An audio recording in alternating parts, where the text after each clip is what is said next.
So I want to welcome everyone to the American legation this evening, and we're extremely lucky, I think, and it's thanks to Mark Holbrook, who many of you know, the director of the American Language Center here in Tangier.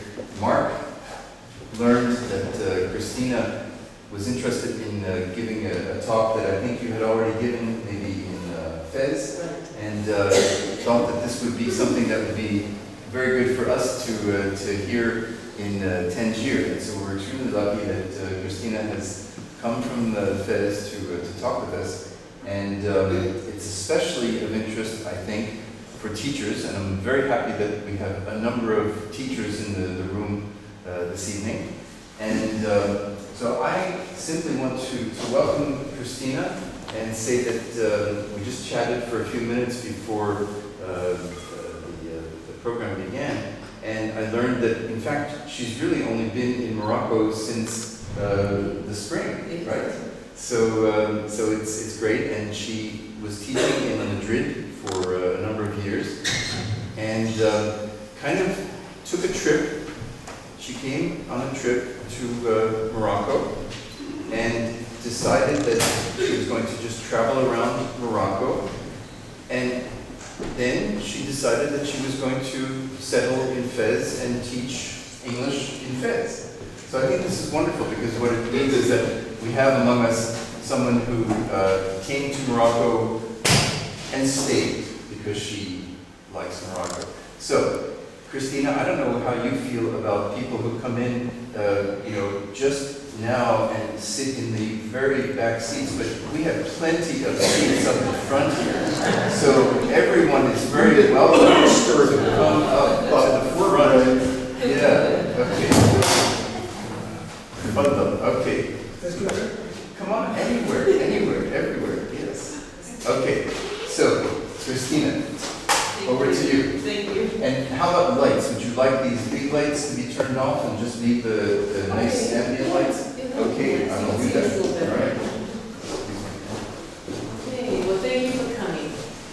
Again, my name is Christina, and I'm a teacher at the American Learning Center in Fes, and did a presentation for teachers at a conference for English as foreign language teachers. And I was not originally a teacher by education, but I apprenticed and became a teacher eventually, and I found some I felt interesting and very remarkable similarities with some of what I do as a hobby. I used to work with horses quite a bit, and it helped me put the two things together, my experience with horses, and it helped me in a situation that was a bit of a challenge. My story as a teacher began in the mid-1990s. I had just graduated as a political science major from the University of California, and I was working as a community organizer. And this was in Southern California during a time when there was a big shift in population. This happens every so often in the United States, but at this time it was becoming to the attention of people who are political agents that work towards the political parties and trying to get people to vote. And we were recognizing that it was going to be bringing a difference in the environment, I guess the political environment of the U.S., and it did. We see today that we have our first historical Black American, U.S. American president, and much of that was because of the voter demographics changing at that time. But at that time, again, I was not working as a teacher, but a program I had developed for community organization was getting the attention of the public school department at that time. It was geared especially for people who, to bring them kind of involved in the community, and it was based on fine art. So the public schools at that time were recognizing that they were having a challenge also in the school system, partially because of most of the students that were new to the area or new to the United States. Many of them had language challenge, and they were newly immigrated. So they were developing, the public school system was developing in California an experimental program which was based on student retention, recognizing that in future years, if students were not kept in school and graduating, that there was going to be a big problem in our future. So there was a program that was to address certain needs of students that were possibly not going to be, education was not their first priority. These were students who were called high risk. They were labeled and categorized as high risk. Many of these students were from families that didn't necessarily have a background in education, but they also had a bigger problem, crime. There was a lot of problem with crime and drugs and gangs, and there were many students that were homeless and some that were young, I guess mothers, single mothers at 13, 14 years old. So there was a big challenge. Their priority wasn't education. And this program that they were developing was something that worked a lot with maybe more positive kind of environment to use each of their individual needs, their individual, I guess, talents, and trying to bring that out. And it was really pretty successful. I was with them for about 9 years, and then I developed an interest. I used to travel quite a bit, and I developed an interest in wanting to teach English as a foreign language.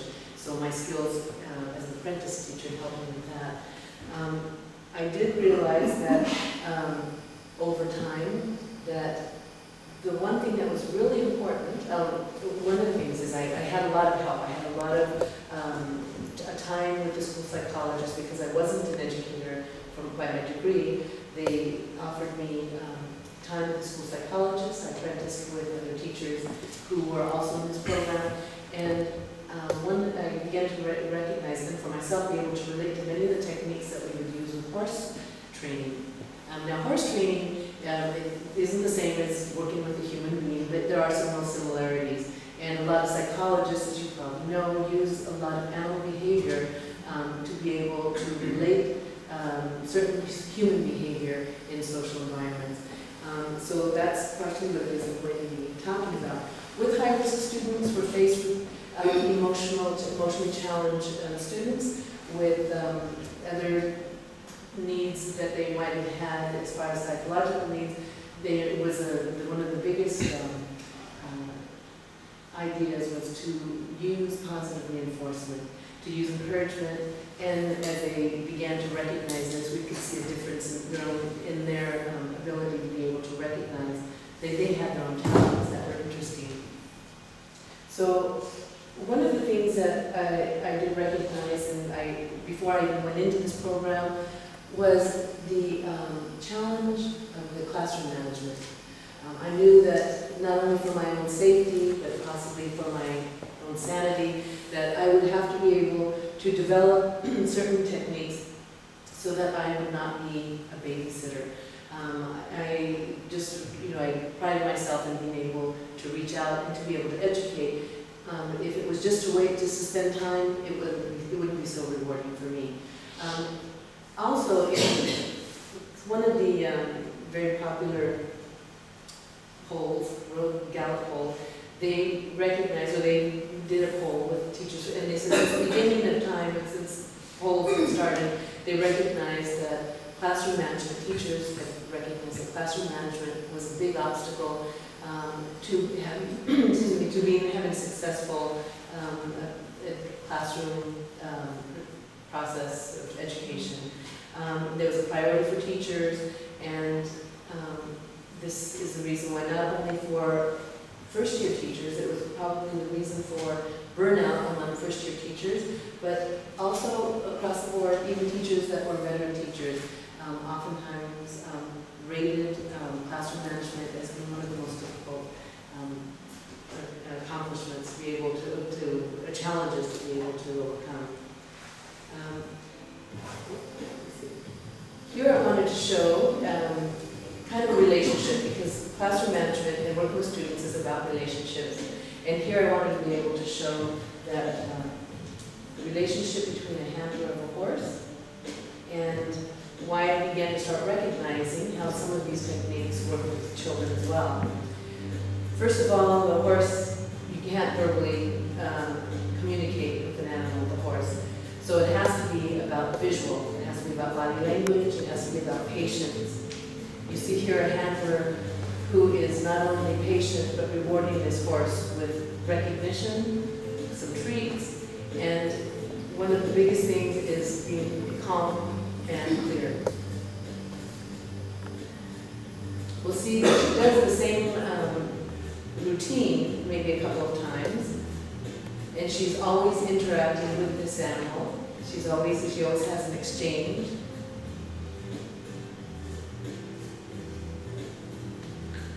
She's gotten involved with him, where she's physically part of the training, not just standing with the whip and moving him along.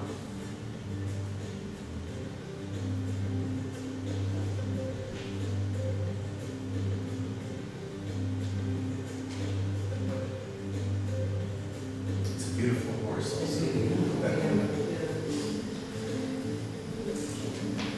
And when we see this, sometimes we don't realize just how powerful this horse can be. And so I'm going to do a contrast in a moment. But yet how she almost doesn't have to touch him. She doesn't have anything around his head. She just has a small prop that she kind of uses just to communicate with, but she doesn't use it in a negative way.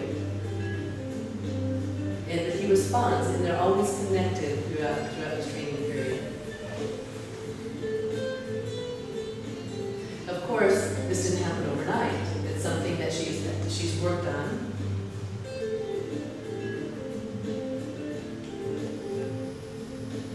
Him getting to know her and her getting to know his reactions.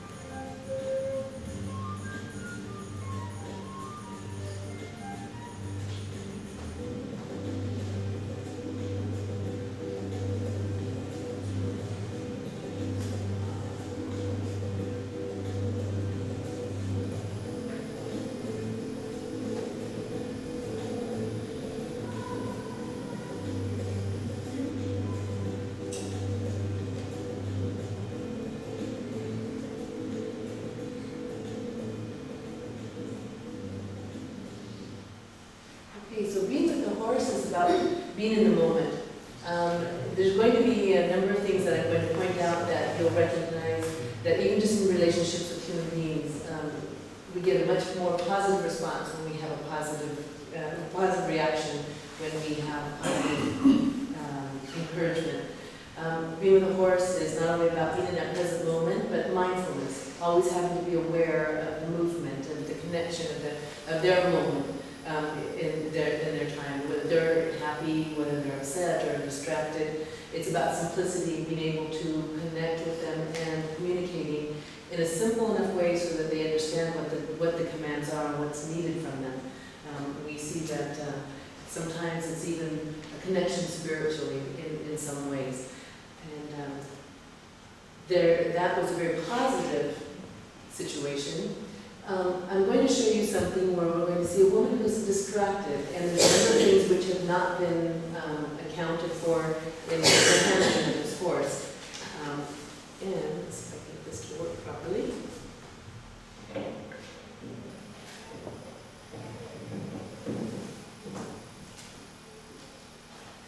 Now here we see where she's distracted. She's looking at the camera. She's more interested in that than the horse itself.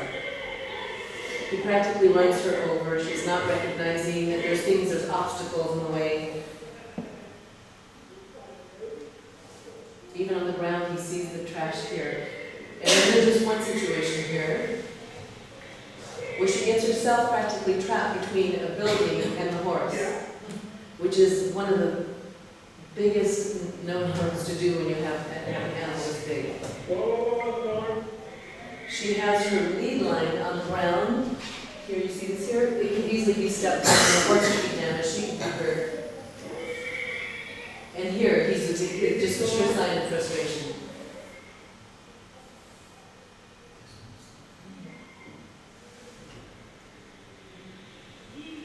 He for the power of that head, he just pulls her aside. And then right now they stopped the video, and I think he must have stopped it because she's going to get herself. This is one of the things that you never do, get yourself between a structure and a crazy wild horse like this. So with horses, it can mean life, limb, or death. They're big, and we see it, we recognize it. Many people, this is how they see horses. With students, they're not quite as dangerous. Yeah, we're not going to be probably damaged as much. But the relationship between the two is, I began to recognize sometimes it would just mean getting in, planning, recognizing what is the environment, what is it I need to do, and have a plan. Those are important things with a horse because it's deadly. But I began to recognize that because I had been around horses for so much. These were the types of almost a second nature, kind of reflex that I developed by handling horses because you don't get a second chance a lot of times. I wonder what would have happened in this situation. She didn't have somebody here. So these are some of the things that I recognize that I found that as I went in front of a group of students, first of all, I needed to have a plan. I needed to be able to know that if I wanted something done, if I didn't want to have to respond negatively, I needed to be able to tell them immediately, right away, when something was not right. And what did I mean by it? What were the consequences? But be as quick, and not only as quick, but also as quick with discipline, but also as quick with praise and encouragement. In fact, school psychologists said one of the most important things is sometimes even just to avoid the negative and focus on the positive. And a lot of time complimenting, which we may know this just from human interaction, but with that with students, it was something which they didn't get a lot of. They didn't recognize even their own selves, just the ability that they had and be able to feel confident with that. So with thinking about that, thinking about the relationship between human and an animal, horse, or one of the first things that we have to do as a trainer is to develop the relationship. Here in this situation, we're going to see a woman who takes it nice and slow, and she's very patient with this young foal, who's probably about a week old. Okay. So the relationship must come first, and it must be genuine. It's something which must not be rushed. She's recognizing the different things that this animal needs.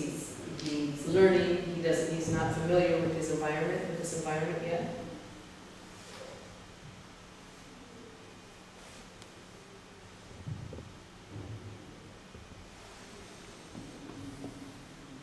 Without the relationship, what happens is I'm just another person that comes in, and I want to make this animal do what I want it to do. And that's probably one of the biggest mistakes and most difficult things to work with, to deal with, is forcing, when you have to force an animal to do something.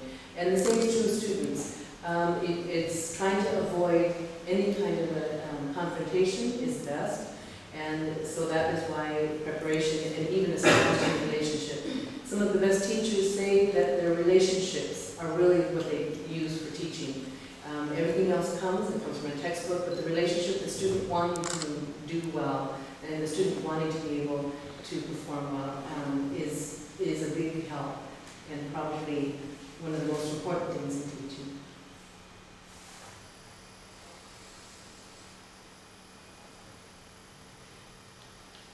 So the next suggestion, or the next guideline, is based on that was a young horse that we saw. Older horses used to be, before cars were used, that many times older horses needed to be caught and they needed to be forced to be trained. The expression is that they lose their spirit, they lose who they are, and they will just do it because they're forced or by strength. They're being forced to do something which they're not used to, and they're not really willing to do. Here in this example is just to show you the power and what used to be done when they used to train horses that were wild.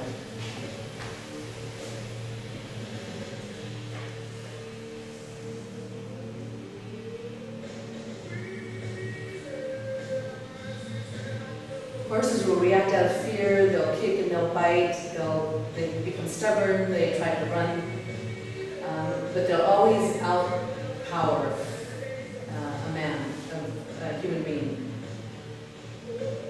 So this is a good example of nothing can be gained by a power struggle.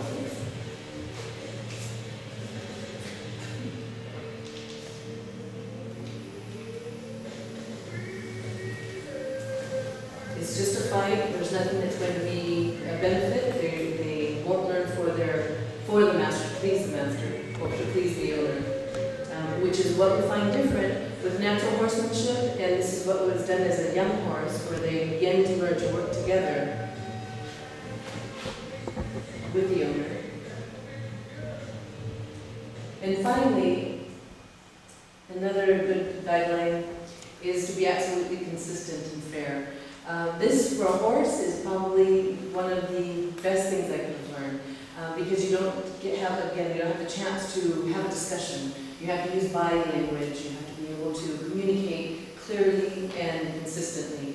And this is probably the one thing in the classroom that is very important, because students will know what to expect. It provides an environment that they are confident and they're secure, because they know what is coming, they know what to expect. And so consistency is one technique, which is probably, which is very important to being consistent throughout the classroom. The physical clues, these are some of the things that recognizing in students and also in horses, but I recognize that tension. We probably notice that people will become stiff or maybe bracing. This is something that I've learned well with horses. When you know that the horse is going to be doing something physically, will show you something physically, there's something that will follow. And usually with tension, they'll resist. This happens also with students. When they're excited, the horses tend to move around a lot. When they're nervous and they're not sure when I was creating this, is that if the higher student is really any different from the lower student, or maybe a student that isn't the same kind of risk or challenges.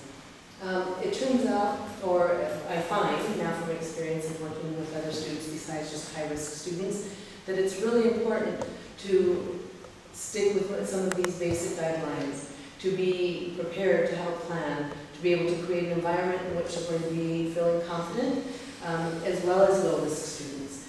Everybody has a limit on being able to do the work, and if it's not clear, then it's something that creates a challenge for the student. Students seem to have reacted. There was a study done by about teachers and successful teachers in the classroom. One of the important techniques were what they called minimally intrusive. Techniques that weren't necessarily nagging or pointing out to the student's name, or but moving closer to the student, for example. To techniques such as gaining attention by slightly touching or moving close to misbehaving students, and then cueing the appropriate behavior. Sometimes that might be just coming close to a student and touching them on the shoulder, because they know when things are, especially if you've talked before, they'll know that they've done something that's not accepted. The other thing is psychologists have talked about keeping the student engaged.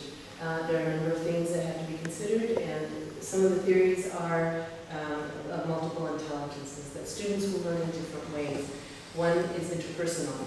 That's something which they might do on their own. Some things that they have that might be that they do well on their own.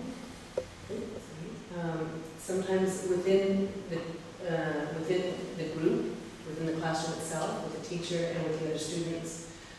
Verbal and linguistic tends to be something which I find sometimes that the body language is almost more effective, and when there are plans and things that are set up for the student, they will react, they will know, they will feel safe. Visual spatial, there are students who are much more into requiring visual work, sometimes artwork. And music and rhythmic intelligences in the classroom is something which students love.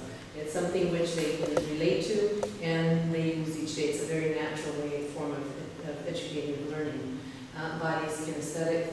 We have to keep sometimes we have to have students moving around in the classroom to be able to stay engaged and to stay focused.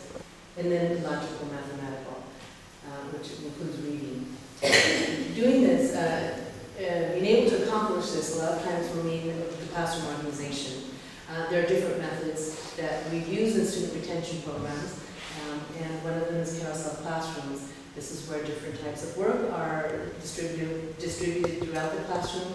Students are manipulating the information, and they are able to have different stations where they can get their information to complete their studies. Other techniques, we're using exercises that are collaborative learning in a group, and making sure that they recognize how to move from one group to another. Individualized methods is probably sometimes some of the roughest, but most difficult to work into a classroom when you have a number of students that you're working with. But this can be done in a few different ways for teachers who have worked with groups. You know that sometimes this might mean just a report, or it might mean meeting with the student on an individual basis. But most importantly, once we have developed a relationship with the student and we have the classroom set up, what's really important is to remember to keep a sense of humor. We want to be able to smile and to be able to be, even in rough times, to be as calm as possible. So we don't want to forget the humor. Oops, sorry. So I'll just put this first.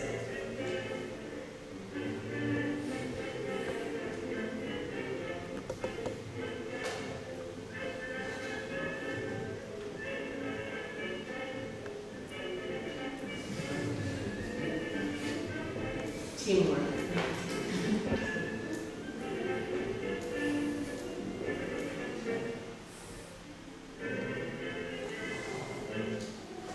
So thank you for attending. And this evening, I just wanted to make sure that we understood that I did this because it's based on horses, because it's very much an intuitive talent that we notice as teachers working with students.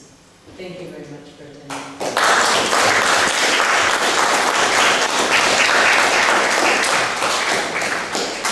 Christina, thank you so much. I mean, this is fantastic. This is everything that I expected and more. Because the first thing that caught Mark's eye and appealed to me as well was just this notion of the student whisperer. And at first, when I saw Mark's email proposing this, I actually read it too quickly, and I thought it was a joke. I thought it was, just horse whisperer, student whisperer. And then I realized, wait a minute, I read the actual proposal, and I think this is something that, as I was scribbling down notes, while it's pitched to teaching, I think it's also offering many lessons for management, because the idea of being patient and listening and trying to be inclusive and not forcing. I mean, there are lessons for beyond the classroom, so it's really fantastic. So I'm sure that I have many questions, but this is not for me, this is for you. So the teachers, but everyone else in the room. Comments, questions, reactions? Mitch. You left out one bit as far as practical application goes, is that teachers should have little bits of cheese in their pocket. Figuratively. Yeah, you should have cheese, but it should be just a figurative. Cheese. No, real cheese. Yeah. If you have the carrot, should go to the stick as well. Right. I mean, is there a point where you say to students, sorry, you want something in a glass of water to do it, or do you keep them there forever? Oh, right. No, you don't keep them there forever. When I was working with the high-risk students, actually, I did have some classrooms where I did have to have a police officer classroom with me. And so it was at that, I don't know, in that environment, they did know, they knew what their limits were because they'd already been through jail a number of times. It was actually the less, I guess, high risk that was a little more difficult.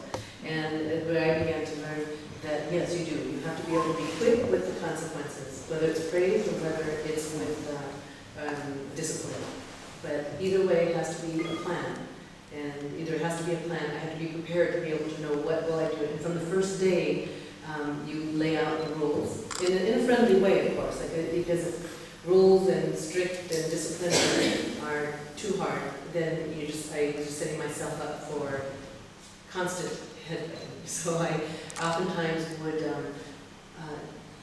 they would know from the beginning certain things that would happen. If this was what you wanted, then you make a decision now, and at some point that will be your last opportunity. I know myself from horses, there are some horses who, when you find them, I think so badly appreciate that it's impossible, no matter how kind and reasonable you are to get them to do what you want them to do. I mean, you can take them along a certain path, but you can't do the way you would if they'd been undamaged. Right, and that's where, I don't get too much into where the horses are just like humans, but many of the students, that's why I did the comparisons, because many of the students I began working with were emotionally challenged. They were very emotionally challenged, and there were things that we had to recognize to be able to avoid. One second, I was going to say lots of students are like horses. Well, the students are, pardon me? What's 1 second you're going to say lots of students are like horses? Oh, no, well, no, they're not like horses. So, Nicole? Well, I just wanted to sort of roll off of that because especially, well, I'm a middle school teacher and I'm training teachers who are about to start teaching 14, 15, 16, 17-year-olds. And one of the things that we talk a lot about is that when you have students of that age, some students become pretty badly damaged by their school experience. Right. And that patient, non-confrontational kind of leadership is actually the only way that you can work with students who come in mistrusting. If you are very authoritative and forceful with them, it just sort of reinforces the ideas that they've had so far. Exactly. And that even, although those students may take longer to warm to you, right. They're not expecting authority figures to be the way that you might be. It really, that's the way so you have to be, but you have to also not take it personally. I feel like that's the thing that I learned the most teaching middle school students is that I can't take it personally, even when it feels really personal. Well, is that they have a long history moved up to that point with me, and that it's not about me. Yeah, it is a very, going with that, it is very delicate on where and just how far you want to be, how strict, how rigid, and also almost do the good cop, bad cop with maybe a director or maybe some other authority figure in the school. But yet it's set up so that you don't call on them all the time, and that's what a plan is really important. But the school psychologist, and this is what we did learn, is that by getting beyond that, by we're having the student reach into their own self and they learn about their own selves, and they take pride in what they do. It comes to a point where they do this and they become very proud. And one of the techniques that we have done is set up certain types of performances where they were able to show their work that they had developed on their own projects, and they were the star. And we set it up so that they would be shine as a star, and it was amazing how much that was the one thing that really seemed to work. They wanted to then get into it again. After all of the show was over, then with the next project coming up, they were ready to get into it, and the problems seemed to almost fall away. This is with students. With horses, it's a different thing. Christina, yes. Your work back in the U.S., this is based on primarily, was with students roughly at what age level? 13 to 18. Okay. Now, in the last several years, teaching in Madrid, perhaps also teaching in Fes, are you teaching adults, let's say? Well, I teach all ages. All ages. Well, my question specifically is for adult students. Would you make any kind of conclusion or parallels or comment about the difference between these lessons for, let's say, teenage students and adult students? No, I also probably should add that I find that culture is another really interesting thing to work through, that I'm faced with, or that we're faced with as teachers. And that will sometimes make a difference when we're talking about adults. And I do find that on occasion there are another set of challenges that we're going to be working with. One is work, and coming to the class tired and not being able to do their work, and recognizing you have to respect that. And it's up to them. They're the ones that are paying, it's their money, it's in the situation we're in now, it's their money, it's, and they have their priorities, and I have to respect that. But it's a different set of challenges. In fact, the students, I think I was now working with blind students in FES, and there is another set of challenges because they're university students. And to have an effective, this is the situation I found was this new situation where, as a teacher, you don't really want to feel you're just there wasting time, just spending time. And as a teacher, you train to teach, and you want to be able to have something come out of this the session together. And as adults, working with adult students, it is a challenge to be able to say, okay, these are certain things we have to follow, because it's a certain standard, certain procedures. So I'm curious, for the blind students, so it's all oral? Yeah, completely. There's no braille or anything like that? Well, they have a tablet where they can write. Okay. So I would sometimes spell out words. I see. Yeah. But while that's happening, sometimes someone else they like to do a lot of chatting. We're chatting where they're can be very disruptive. So I'm still working on that. So teachers can probably hear, probably give me some ideas, some suggestions.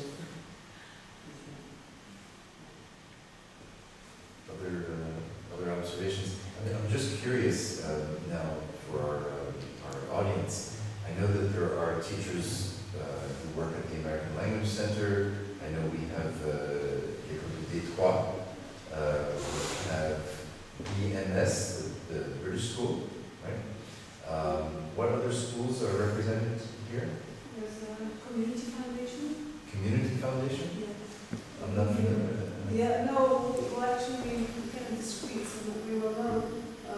Our name is Tim King, means empowerment.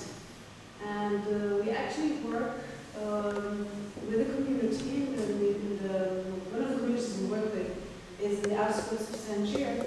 And we have created a community space, and we're trying to create the conditions for change of community dynamic. Basically, there's very little community feel in that community, but today we're seeing major change in behavior. We had major challenges with children. We got a lot of stones because we are on that territory, and it was basically violence. The rule of violence was the rule that was prevailing in the community, and but new models have emerged, and young men who were violent starting to change and starting to contribute to the community, to the neighborhood. We've had children extremely violent who today, because they have their own community initiative, football club or the theater club, or that they create, they co-organize, they develop a kind of finding themselves. This is what I heard you saying, and it's absolutely that, is how to find oneself, but also how to develop relationship with others, because others contribute to our own building. So it's very new. We've worked a lot to develop the process, did a lot of research, but we're seeing very interesting results. We have major challenges. We have cases that like this young man, he used to sniff glue, he got very sick, he stopped sniffing glue, because we have a community house that is open to all. So it's quite major in a town to have a community space where basically we don't know what the name of our institution, but we say it is yours. So all the resources are co-shared, co-managed, and beautifully actually. Nothing has missing. And in a neighborhood that is, I can say, very conservative, but also very violent. Can you come to our neighborhood here in the Medina and be there? Because we have violence, we have drugs, we have poverty, and I think we don't have much of a community, actually. This is the whole thing, you know, it's how to bring the community feel. And to bring that is a lot of work of building trust. Like I'm so sorry I missed you. I'm a very keen horse-rider. So it's all about, like the horse, building the trust, building the, you know, it's all based on love and believing in the other. And this is basically our institutional philosophy, is like every single person has potential. So we kind of bring a mirror to show that potential, for them to see the potential. When they see that own potential, well, the perceptions change and perceptions make behaviors. So behaviors start to change, to bring the community feel. And to bring that is a lot of work of building trust. It's like I'm so sorry I missed you. I'm a very keen horse-rider. So it's all about, like the horse, building the trust, building the, you know, it's all based on love and believing in the other. And this is basically our institutional philosophy, is like every single person has potential. So we kind of bring a mirror to show that potential, for them to see the potential. When they see that own potential, well, the perceptions change and perceptions make behaviors. So behaviors start to change. And then they get amazed about their own behaviors, and they get amazed about the new mirrors that other people from the community start showing them. So it's a long process, and it's a lot of ups and downs. And we do have very challenging cases, but we're managing, and it's all by a lot of love. And as you said yourself, as school teacher was saying earlier, you cannot be confrontational. You cannot answer by violence. You can only answer with love, and it's sometimes it does miracles. Great, thank you. Thanks very much. So, other thoughts? Spanish school. Spanish school, okay, very good. And I should mention that Nicole Safanek is an English language fellow and teaching teachers of English. So teaching the teachers at the CPR, which is, I can never remember what CPR stands for. You could say it like Spanish, but Centre Regional Pedagogy. Oh, CRP. CRP. That's what it is. Oh, okay. Maybe it's, well, it has a new name now. It just Okay, changed. all right. Okay, whatever it is, she teaches teachers of English. Okay. So I really want to thank Christina for, first of all, for coming from Fes by train yesterday afternoon to Tangier and heading back by train tomorrow to Fes, all to be able to talk with our group. And I didn't know how many teachers were here, so I'm thinking, well, I wanted to make this connect with some people who may not be teachers. But then But the thing is, there are a number of teachers, and there are other people who have taught. Andrew over here is a professional man, but he has taught as well and continues to teach, right? Yes. Okay. So you have a very eclectic audience, but a good number of teachers, and we really appreciate your time and appreciate everyone showing up on a rainy Friday afternoon and giving up your free time. And again, want to thank Christina, and hope that you can come back during the daylight to see the American legation. And the same holds for everyone else as well. Can I ask one more question? Yes, of course. Closing, but one thing, the question that pops into my mind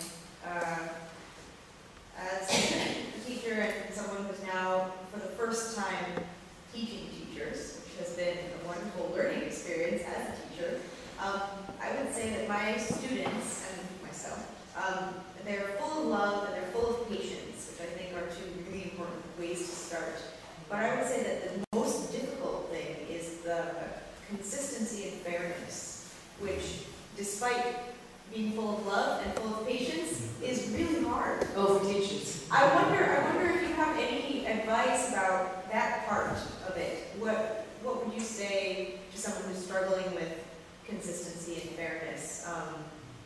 You know, this is kind of already known, but you know, I think preparation a lot of times helps eliminate a lot of in-between nebulous little areas like that. I find that the transition periods are the most difficult between exercises, and I find that if I can fill those with something that, again, engagement, that keeps as many students engaged as possible, it leaves very little, I think, room. This will happen, but then I find that it's easier to deal with some of these problem areas. And the idea of consistency or fairness is you speak to the student. I think any student, generally I find it like the same group of 20, or say even a group of 15, something like that, 16. The younger students, we only get maybe 16 at a time. I find that there may be only 2, maybe even just one, that is really that difficult one, you know, when things are going well. And pulling that one aside, I found that a few different times, it still surprises me that I might do something that might connect with that student. And I use as much, I try to be as empathetic as possible to try to understand and have a conversation with them on their own. And they will be willing to talk with me. And I find sometimes it could be just simply that it's just that moment that you talk with them one-on-one that seems to change the dynamic. I mean, I've had it happen a few times. And it's generally with young boys. Because they're rambunctious, so they want to do what they do. Yeah, and then I end the term. One of my goals is to end the term, end each day, and then the term, of course, happy, myself happy. But if I'm going to be happy, then it's going to make the environment happy. So that's probably one of my biggest, using kind of the empathy when you're dealing with them, trying to connect with them, maybe just a couple words. But I think more than anything is to be genuine. You can't do it in a way to where it's like, you don't really care, but I'm just trying to show you that I care. I think that with the higher students, it was much clearer. If that happened, they just lose their respect. They know how to read. Yeah, they really did. Yeah. And I know that also when you stay genuine, they also become, it was easier than with the other students that don't necessarily categorize as high risk. Yeah, they turned out to be some of the best students. Yeah, willing, best in the way that they were wanting to do well. And then at some point, they recognize it for themselves. And you can even give them advice that way. You're this age, you might be the only one. It's unfortunate, you might be the only one that cares about you and how things are going. So you need to be responsible with that. And it means different once you develop a relationship. And you've been able to touch a spot in their life that means that is meaningful. And I think maybe that way. Two things. One is that since you're in Fes, now that you have this expertise not only with student whispering but horse whispering, you could try at the Funduk donkey whispering, because Fes has a concentration of donkeys. An American institution that was started by vets about 100 years ago. It's in Fes. But my other serious thing is, can we expect a book from Christina? Yeah. Really? No, really. No, I want to make one thing clear. I'm no expert. I'm always surprised that I try things and I just know if I try them a few times, okay, then this works pretty well.